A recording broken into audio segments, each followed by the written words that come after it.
welcome to Let's Talk About Change Management podcast. My name is Isabella Brusati and I will be your host. And today we're going to talk about, again, neuroscience, why people resist change, and some tactics. It's not exhaustive, but, we'll start talking about some solution. It's actually important to understand the reason why people resist change, because if we know the reason, it's more likely that we can find a solution. Let's remember that not everyone will come on board when it comes to a change initiative. There will be people that will make the decision not to come on board, and that's okay.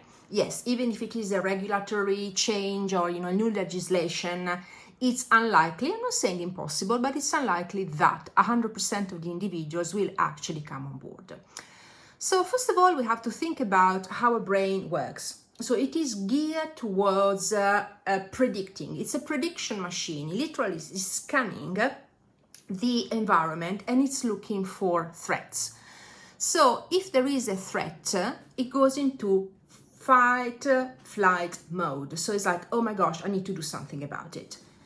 And it was okay when we were, in the old days with the dinosaur, etc. Because clearly, if you see a dinosaur, popping up, you have to run and run quickly. But nowadays, to be honest, when it comes to a CRM or when it comes to a new organizational structure, this is not a dinosaur, but our brain doesn't make a difference between the dinosaur and the CRM or the new organizational structure. For our brain, it is basically a glitch in the system because it's predicting something and that something is not happening. So it doesn't have basically the narrative based on something that can be, again, predicted. So something that is comfortable, something that is basically aligned with what we expect is going to happen. Now, our brain is not geared towards managing continuous change. So what we are doing basically nowadays is we are going to implement, for example, a new CRM, and then we implement also the new ERP, and then we're going to do an organizational structure, and then we're going to do a merger, and then we're going to do an acquisition. That's a lot. And our brain basically, when it's upset, or, again, it gets into glitch mode, oh my gosh, something is happening, and it's not consistent with the narrative of the predictable. It basically, there is something called amygdala, which is a part of our brain that gets activated. And also our body, in order to manage what it's perceiving as danger, releases cortisol. Cortisol, it's okay if it's released once in a while. So like for example, 20, 30 years ago, there was change. It can also be just a personal change. It's not necessarily only organizational change. And, once in a while, our brain, releases cortisol. Cortisol basically gives us the boost to go through change and basically then go back to the, again, predictable and routine. But nowadays, the change is happening so quickly and so relentlessly that our brain does not have the chance to go back to basically predictable. There is no prediction because you never know what is going to happen tomorrow.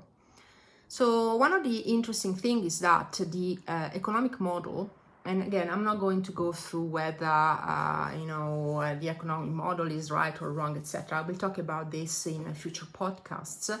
But our economical model basically is geared towards something that fundamentally our brain cannot absorb.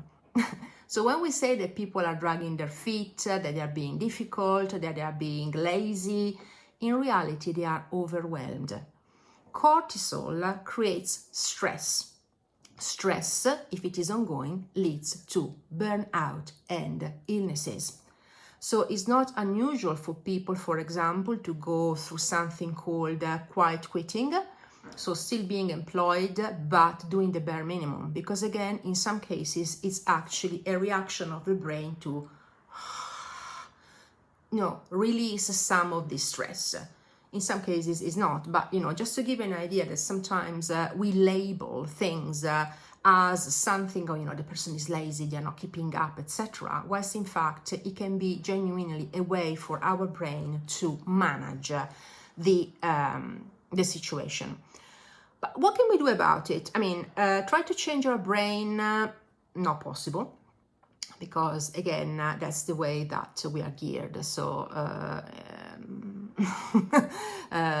unless maybe in the future, and I hope that we will not get to the point where they're going to implant something to make our brain work differently. But for the time being, that's not the case, and I genuinely hope that is not going to happen. What can we do about it? What is very important is basically creating a narrative. So creating a narrative of predictability. That's why actually setting the vision for change and reiterating the vision for change is absolutely key. I'm not saying that this is something that is going to be positive for employees, because in some cases from a change there is not that much of a positive coming out. But at least people can start mourn the loss and they start to adapt. For example, I've been involved in lots of restructuring, and I remember I was working for this big institution in financial services, and some individuals knew that their jobs were going to be made redundant.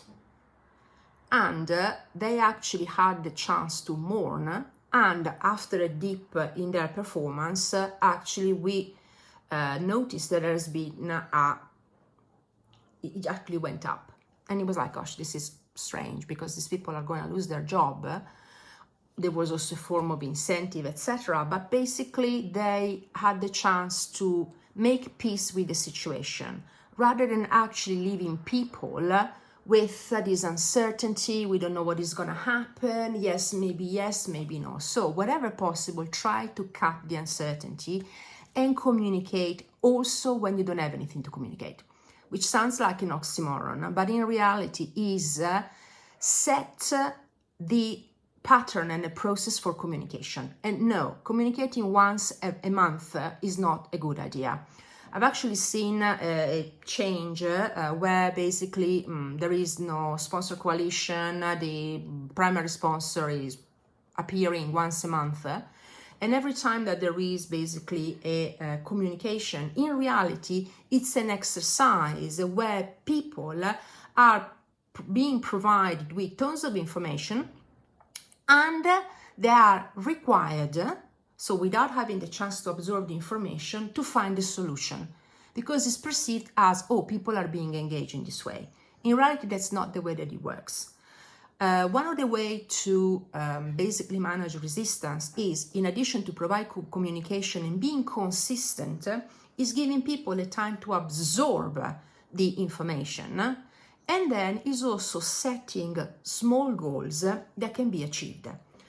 Sometimes things like digital transformation can last for 3-4 years, and if we actually focus on what is going to happen in 4 years, gosh, people are going to get like like a carpet, because it's too much. So set intermediate goals and celebrate also quick wins and intermediate milestones. One of the things that tend to happen when companies set budgets for change management, they don't take into consideration the interim celebration. And it's got to be something that is meaningful for that team. Sometimes it can literally be praise from the manager. So, at the weekly team meeting, well done to such and such, you did a fantastic job. Of course, be careful to be equal. Again, I have witnessed recently a change initiative whereby the company is waving the flag of being equal, and in fact, the employees are being treated blatantly differently. And remember that the best are the first to leave. So when also you praise individuals, take into consideration their situation and praise them accordingly. And it has to be genuine, not, oh yeah, you are a valued employee. This word valued, just thrown in the, it sounds nice, because people can see whether it is a genuine thing or if it is just lip service. So reward, and again, it doesn't necessarily have to be money, because again, money is not something necessarily that is sustainable. being honest, so don't make things up, and remind people also of the successes of the past. And I have a colleague that he's, a friend who's a coach. And I remember, talking about, coaching people, etc. And she came up with this exercise. I mean, this is something that probably people that are watching this just audio will not see, but she got a post-it and she wrote 100%. And I was like, why are you doing that? Said, how many times have you actually have you gone through a change? 100%, because otherwise you will not be here. So it's also, for example, is 100% and put, for example, the post-it somewhere on, your laptop, etc., to remind you that we have been successful in the past. Again, do not underestimate the journey that people are going through. So take into consideration that it is a big deal for lots of people. And the thing that we are going to become, the company of the future and blah, blah, blah, blah, at the end of the day, if there is no what's in it for me, I'm like, yes, you senior individuals are going to get even more money, and I'm actually just a clog in the machine. So again, careful when it comes to the message.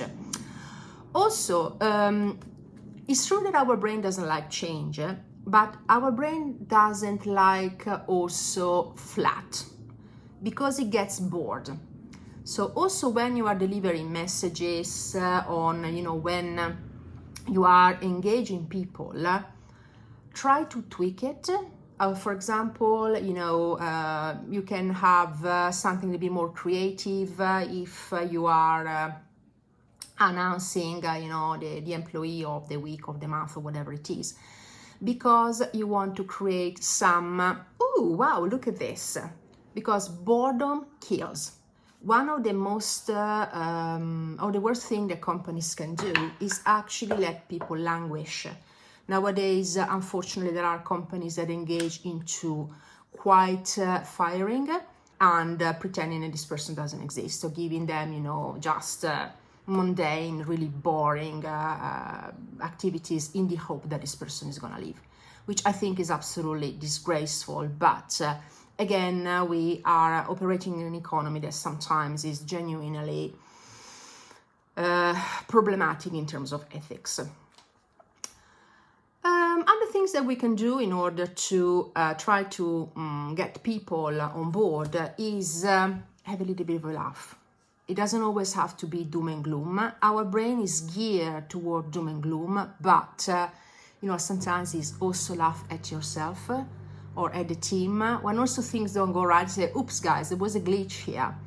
Some people will not like it, but get a little bit of lightness into this world of continuous change. And sometimes is use my favorite tactic, which is bringing some chocolate. So again, make sure that people realize that you genuinely value them, that they are not just a number on an Excel spreadsheet. So these are just some of tactics that you can decide to start implementing. Start small, and again, take into consideration the culture of your team and of the organization. There is not one size fits all, but try also to understand why people react in a certain way. It's our brain, it's the way that we are geared, and therefore once you understand the reason why people resist change, I'm not saying easier, but it makes actually more sense trying to devise some tactics and solution in order to try to get them on board. And also, in some cases, rather than making an assumption, ask people. Some people will vent, some people will be very angry, but again, the anger is not towards you, it's towards the situation. And what I noticed is, especially in organizations that don't walk the talk. So where basically everyone, we are a family, this is a great organization, everyone is valued, but actually you are not. So equality and treating people like human beings is still the best tactic that you can implement. If you got any question or if you want to share also your personal experiences, please feel free to put it in the comments, and I'll see you at the next episode of Let's Talk About Change Management.